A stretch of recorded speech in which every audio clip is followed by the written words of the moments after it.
दुलाराय बर' फरायसा आफादनि थाखानाय मावथांखि बड'फा गोजोरथियारि सोलायनाय मावथांखि बे मावथांखिनि सिङाव गुबुन गुबुन हाबाफारि समाजारि बिथिं आरो हारिमु बिथिं बा गुबुन गुबुन बिथिंजों लोगोसे गेलेनाय बिथिंखौ मेनलि 13 बोसोर बैसो सिंनि हौवासा आरो हिन्जावसाफोरनि जोलुर बादायलायनाय बे हाबाफारिखौ आथिखालाव नैबे जुलाइ दानाव आरो आगस्ट दानसिमाव बे हाबाफारिखौ क'क्राझार जिल्ला एबसुनि सिङाव थानाय दख'राफोरा दायो खालामबाय थादों।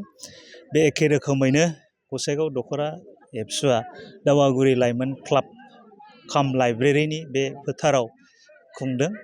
दा बेयाव जों क'क्राझार जिल्ला एबसुआबो आगस्ट दाननि फार्स्ट उइकआवनो बे हाबाफारिखौ खुंफुंनो थाखाय थाम-थिम जादों। देग्लाय पर्बतजरा साब डिभिजननि सिङाव काजिगाव दख'रायाव बे हाबाफारिखौ खुंगोन। बेखायनो जोङो दख'राफोरनि जे दायो आन्डार 13 जे फुटबल बियो सोलिबाय थादों आरो थांनाय बोसोरनिफ्राय दुलाराय बर' फरायसा आफादनि थांखि बादि हिन्जावसाफोरनि 13 बोसोर बैसो सिंनि गेलेनायखौ लाफानो थाखाय जों दख'रा आफादफोरखौ खावलायदों आरो जिल्ला आफादाव मोनसे हान्जा बेखौ थि खालामनानै मिरुआव गेलेहैनायनि जोङो बेनि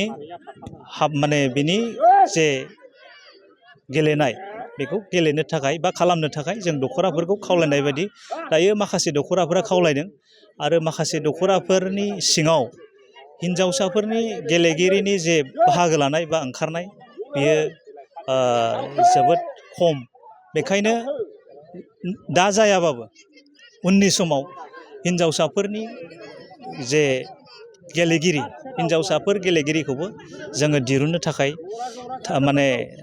माने खामानि मावगासिनो दं आरो बेयाव जोंनि बिमा बिफाफोर आरो जोंनि ओनसोलनि साननो हनो गोरों सुबुंफ्राबो बे आयदायाव एसे सहाय आरो सहजुगिता खालामोबा बे थारैनो हिन्जावफोरनि बिथिङावबो जों गेलेगिरि दिरुननो हागोन होननानै जों सानो। आबसुआ मानि थाखाय सोलोंथाइजों लोगोसे गेलेनाय बिथिङावबो जे बिदि हाबाफारि लानांगौ जाखो मा बुंगोन बेखौ? ओरैनो जोङो दुलाराय बर' फरायसा आफादा बेखौ नोजोर होदों जे गोलोम बोथोरनि बन्द' समाव जोंनि उन्दैफोरा स्कुल गैयैनि जाउनाव फ्राय ओरैनो थानाय जोंनि गामि ओनसोलफ्राव जों नुनो मोनो। बे गथ'फोरखौ जोङो मेनलि जोङो देहायारि गोख्रों लाखिनायजों लोगोसे आरो जाय गथ'फ्रा गेलेनायनि सायाव बा फुटबलनि सायाव पटेनसियेलिटि दङ बे गथ'फ्रा बे फुटबलखौ केरियार हिसाबै लांनानै गावखौ सासे प्रफेसनेल गेलेगिरि खालामनो हानायनि मोनसे माबाया दङ।